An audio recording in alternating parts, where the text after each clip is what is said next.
নমস্কার, চলে এলাম আবার একটা ভিডিও নিয়ে। সকলে সঙ্গে থাকবেন। আজকে যে কথাটা আমি বলবো, দেখুন, ভারতীয় সংবিধানে আমরা ভারতবর্ষে যখন বাস করি, বিচার কিন্তু সকলের জন্য একই হওয়া উচিত। আজকে অভিষেক বন্দ্যোপাধ্যায়ের নামে যত কেস আছে, তাকে কোর্টে হাজিরা দিতে হচ্ছে, ইডি সিবিআই তদন্ত হচ্ছে কেন? ডিজে বাজানো নিয়ে। কিন্তু এমন কিছু ভদ্রলোক যারা 4 তারিখের আগে অন্য রাজ্য থেকে আমাদের রাজ্যে এসে যারা প্রচার করেছে, তারাও বলেছে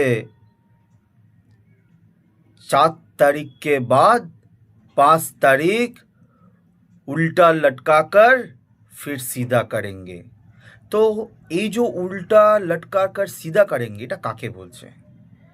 এটা তো হতে পারে কোনো পুরুষের ক্ষেত্রেও হতে পারে, কোনো মহিলার ক্ষেত্রেও হতে পারে।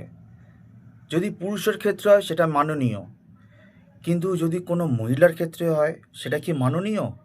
সেটা মাননীয় নয়, সেটা অমাননীয়।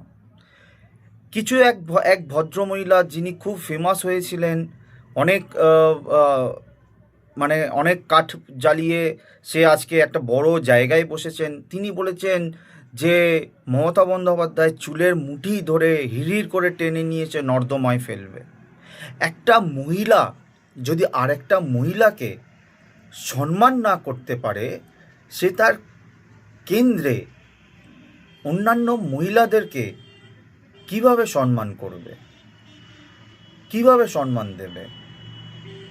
যে মহিলাটা বলতে পারে যে আমার মেয়ের ব্যাপারটা আলাদা ছিল, আমার মেয়ে ভালো জায়গায় ছিল, আর একটা বাচ্চা, নৃশংস ছোট বাচ্চা ফুলের মতন শিশুকে বলতে পারে যে তার সঙ্গে এই ঘটনাটা কিভাবে ঘটলো, এটাও কিন্তু মাননীয় নয়। বাংলার মানুষ এখনও তোমরা কিন্তু সেই কি বলবো, আদিম যুগের বন মানুষের মতন হয়ে আছো। তোমরা জাগো, তোমরা ভালোটাকে ভালো, ঠিকটাকে ঠিক, ভুলটাকে ভুল, এটাকে মানো, এটাকে বিশ্বাস করো। যদি অভিষেক বন্দ্যোপাধ্যায় ডিজে বাজানোর কথাটা যদি বলে সেইটাকে যদি উল্টো মানে করে কেউ যদি মনে করে যে এই কথাটা ভুল বলছে, তাহলে সে ভুল বলছে। তার জন্য কোর্ট আছে, বিচার করবে, বিচারপতিরা আছে, বিচার করবে। এবং যদি একটা প্রাক্তন মুখ্যমন্ত্রী মমতা বন্দ্যোপাধ্যায়কে যদি কেউ বলে যে চুলের মুঠি ধরে হিড়হিড় করে টেনে নিয়ে এসে তাকে নর্দমায় ফেলবে, সে কথাটাও ভুল। আপনারা বিচার করুন। জয় হিন্দ, বন্দে মাতরম।